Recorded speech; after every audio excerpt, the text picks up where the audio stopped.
প্রাপ্ত প্রতিষ্ঠান সহ সকল শিক্ষা প্রতিষ্ঠান জাতীয়করণের দাবিতে এবং এদের এমপিওভুক্ত করার দাবিতে আজকে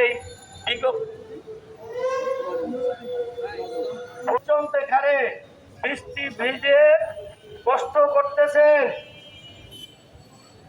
আমি সেই সমাবেশে এবং শিক্ষকদের প্রিয় নেতা অধ্যক্ষ মোহাম্মদ সেলিম মিয়া সহ উপস্থিত আছেন।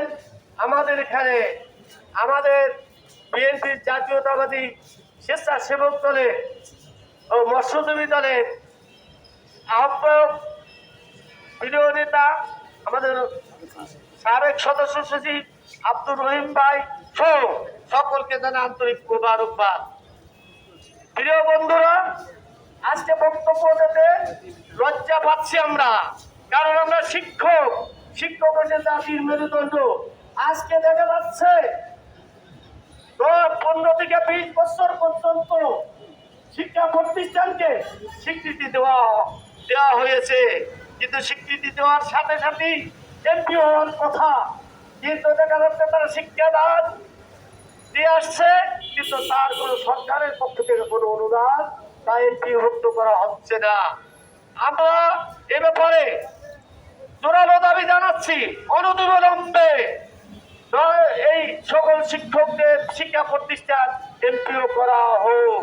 শুধু আমি নয়, সারা বাংলাদেশে এবং সংসদ ভবনেও আমাদের অধ্যক্ষ মোহাম্মদ সেলিম মিয়া সহ অনেকেই এই শিক্ষকদের এমপিওর ব্যাপারে কথা হয়েছে। তবে ইনশাল্লাহ আগামীতে এই বাজেটে ইনশাল্লাহ আপনারা আশা করি এমপিও পাবেন, কিন্তু মাঠ ছাড়া যাবে। টাকা করে অনেকে ফল বিক্রি করে, কলা কৌশল বিক্রি করে, সবজি বিক্রি করে।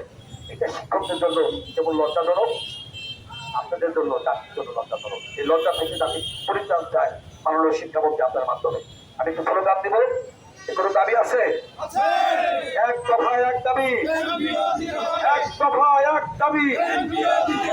এমপিও না নিয়ে ঘরে ফিরে যাব না। কেউ খাবে, কেউ খাবে না। কেউ খাবে, কেউ খাবে না। কেউ খাবে, কেউ খাবে না। শহীদ জিয়ার বাংলায় শিক্ষক কেন রাস্তায়? খালেদা জিয়ার বাংলায় শিক্ষক কেন রাস্তায়? তারেক রহমানের বাংলায় শিক্ষক কেন রাস্তায়? ধন্যবাদ সকলকে।